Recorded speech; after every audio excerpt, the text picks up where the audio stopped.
Plug that there, right? Oh, it's hard on the back. Okay, we're gonna.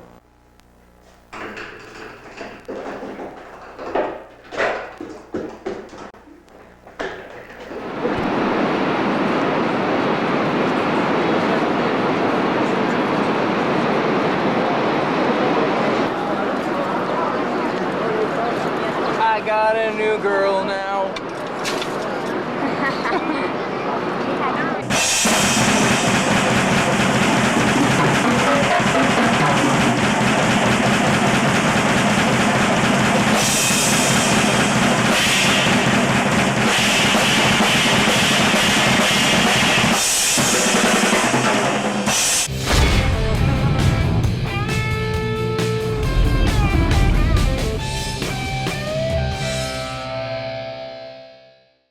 How's it going, guys? Boy,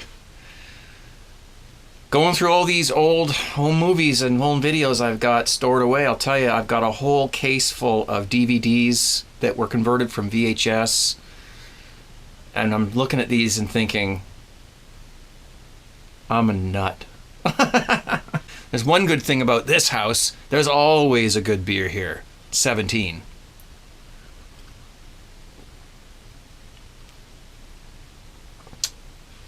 Oh, stayed up all night on, what was it, Tuesday night, watching You Know What, and didn't get much sleep Wednesday, and anyways, it's just been fun. Now that is a nice tasting beer, and you know why? Because I used a good quality yeast, and I am reusing this yeast over and over and over again. So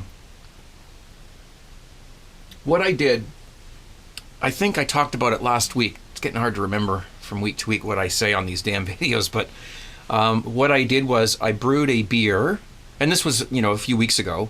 I brewed a beer with just stuff I had lying around. It's good to do once in a while. I think everybody does that. And I used a yeast that I had lying around that had been a year over its best before date. It was a Sapphire US 05. And I thought, well, we'll rehydrate it. We'll see if it seems like it's going to work. And I rehydrated it. We pitched it into the beer. Went like crazy. Beautiful fermentation. I think you saw the beer last week. It was, we had it poured in a glass. Not a lot of head retention. But I got something I want to talk about a little bit later on regarding that. And so that yeast is now in this beer. From that batch, because that batch is gone. Now I got my son here. He's helps me finish off the kegs, so I'm brewing like crazy. Thank God for extracts, believe me. That yeast is now in this beer. This is the second batch of beer the yeast was used in. Literally took a jar, and here's where I broke the rules. See, I'm a bit of a rebel. I like to break rules just to see if there's the brew lore or the myths out there. I know what they say about, don't brew a dark beer and then take that yeast and brew a lighter colored beer with the same yeast cake, unless you wash the yeast. You know what? I just felt rebellious. You know what? I'm going to do it. So I brewed the darker beer that you saw with the, all the stuff I put in it with the chocolate malt and all that. And I took that yeast, literally scooped it out with this jar, sanitized, scooped it out of the bottom as soon as I kegged the beer, just, put it in a jar, put the lid on, brewed this beer here, which is a Cooper's IPA, one of my favorite kit beers to do, and pitched the yeast in there. To me, and I know it's different on the camera than it looks to me in real life. This beer looks and tastes exactly the same as it always does when I use that yeast fresh out of the package, even though that yeast was brewed from a dark beer. They say, go from light to dark if you're going to reuse your yeast. And I'm not saying you should break the rules and not follow these guidelines, because especially if you're brewing beer for competition or you're looking for a specific style of beer and you want it to be as on the mark as possible, then do everything you can to make that beer work. But this is just a basement beer. I didn't care what it turned out like, as long as it wasn't infected, and tasted horrible.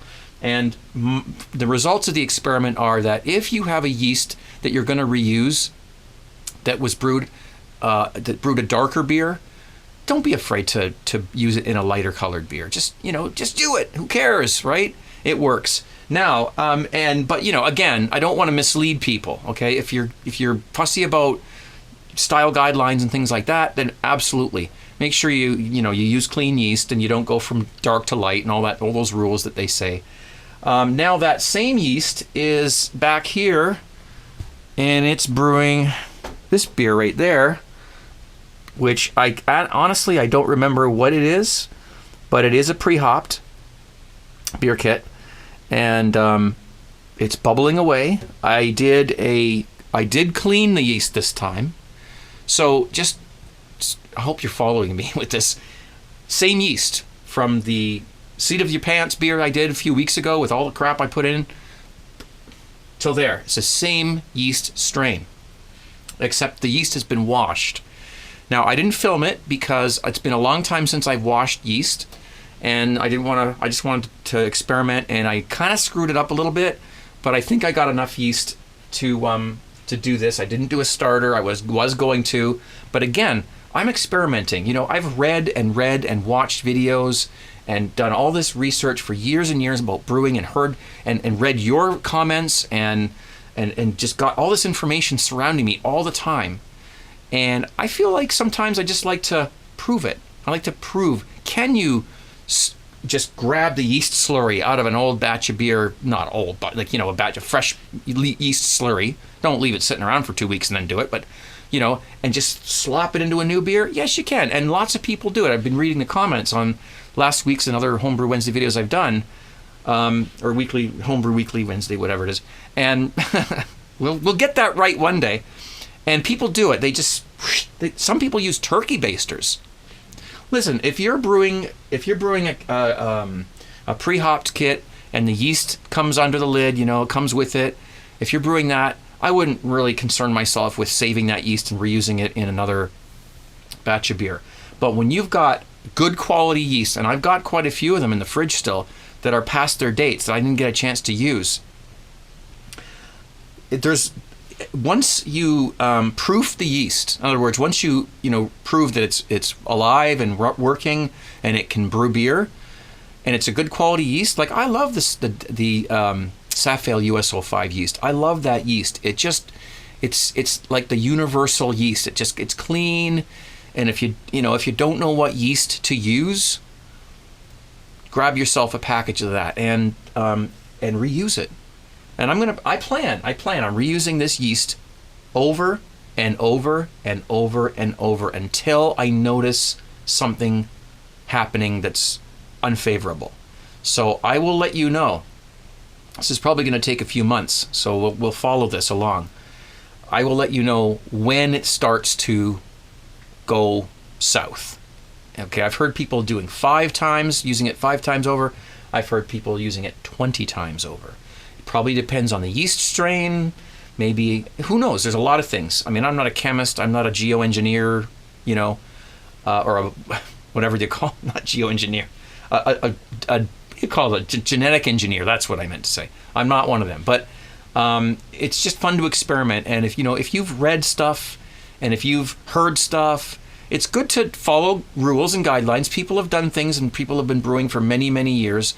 And so there's a lot of experienced brewers out there who know much more than I do and who have done this stuff and have results. But it's always nice to do your own experiments, okay? I mean, and this is where, for me, the pre-hopped simple beer kits, I know a lot of people don't favor them. I don't care. I use them all the time because when you're doing an experiment like this, it's $20. To brew a batch of beer takes about 20 minutes to brew, one of these pre-hopped beer kits. If you're experimenting with hops, if you're experimenting with yeast, with some sort of fermentation setup that you've got, you don't know how it's going to turn out. I don't want to spend several hours brewing a beer, putting my heart and soul into a beer, only just to put it through some sort of an experiment that might not work, right? So that's what I'm kind of doing right now. The fall has hit, Winter's coming. I don't have a lot of outside stuff to do. I'm experimenting down here. And you can see, I'll just walk over here. My workbench is a mess. I've got stuff going on. I've got about like 3 videos being recorded all at the same time. One of them is for my vinyl TV channel. That's why this is here. And one of them is for my Craig's Dungeon series. That's why this is here. Hint, hint. Okay. Oh, no, it's broken. Oh, I wonder what we're going to do. Oh, it's hard to see.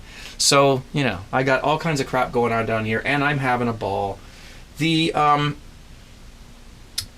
rice wine that I brewed that you saw last week, or the sake,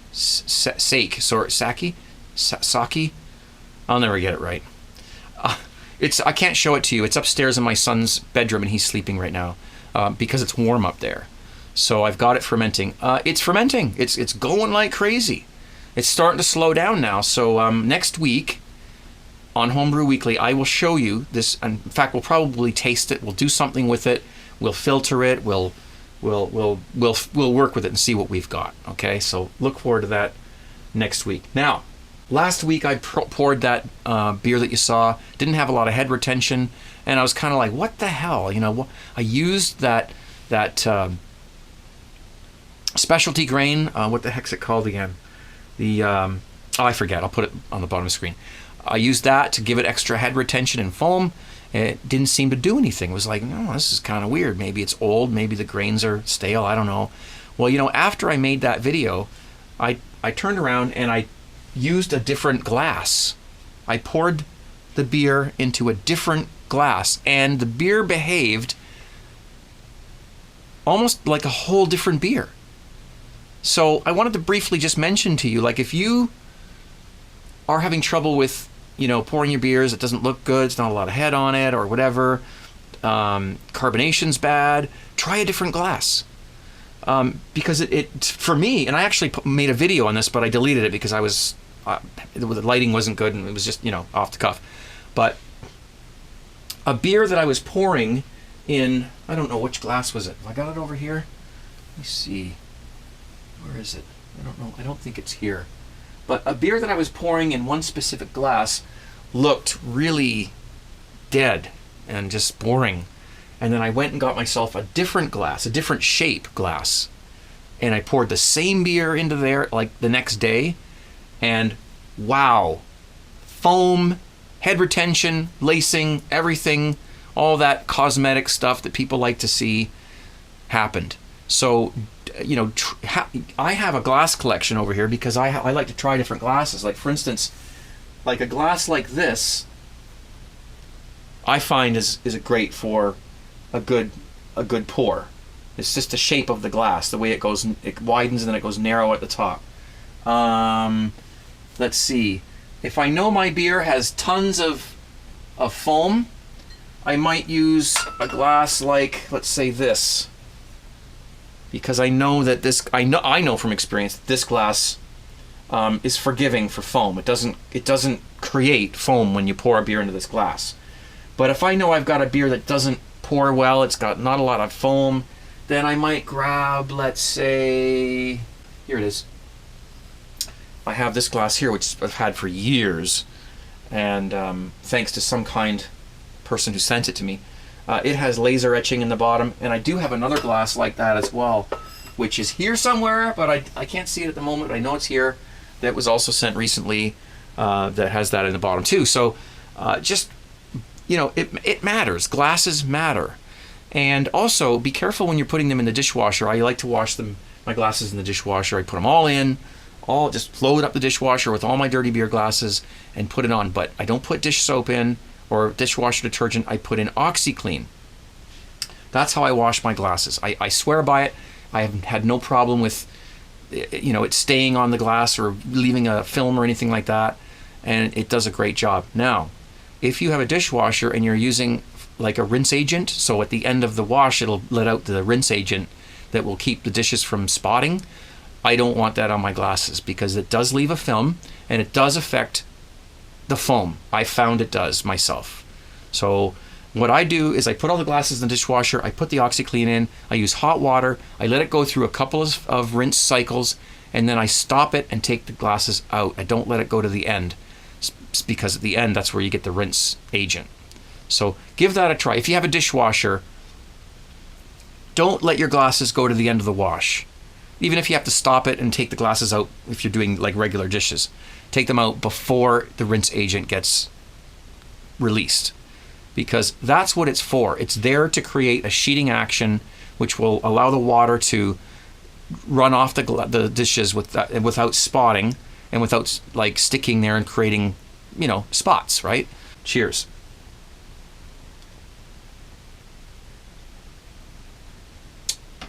Oh, this was supposed to be a simple video. I guess it kind of is. So, anyway, there. I think that's about all the information I've got for you this week. Just that's what's been going on down here. I'm just filming videos, and I have to do a lot of editing now. This is again a busy week. Been following the election and the aftermath and all that stuff. And I'll just show you the videos, the little case here of DVDs that I have. That these are all. Some of them are labeled certain ways. Let's see if we can find one here that's. Well, they're all. Whoops. Let's see. I started making labels for them at some point. There's one there. Anyway, I've been filming for most of my life. Doesn't look like there's a lot here, but there's 2 hours per disc. And I also have VHS tapes that I'm transferring now to hard drive. And I have 8mm tapes and DV tapes, like videotapes. Oh, look. Oh, there. Okay, so there's an old, look, see? Now, that's my dad's old movie camera. And there's an even older one there.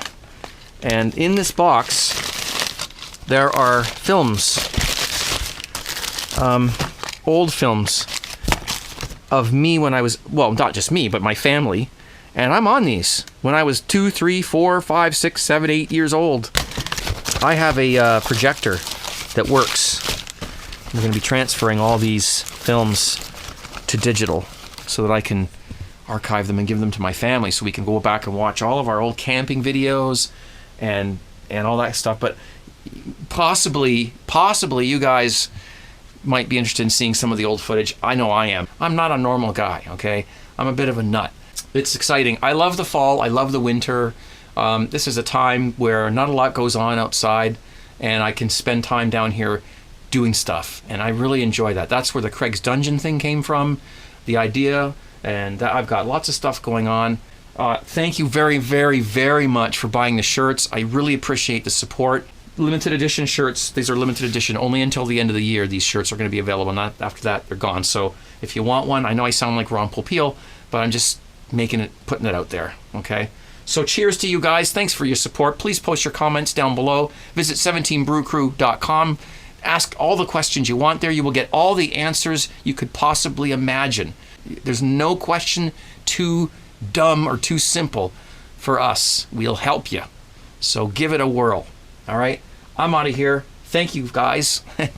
Don't forget to check out my other YouTube channels. I'll put the links, all of them, down below in the comment section, in the more info section, the links to all my channels and all the crap that you need to know if you want to follow me around on YouTube and on Vaughn Live and whatnot. And let's just sit back, relax, have a homebrew. Thank you. Cheers. 17. Do you want some more wires?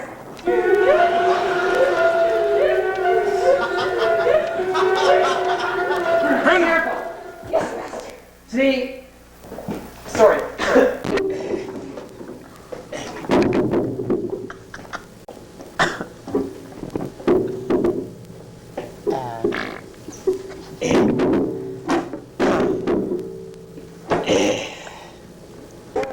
We'll be stopping film for today, and that will be all. Thank you.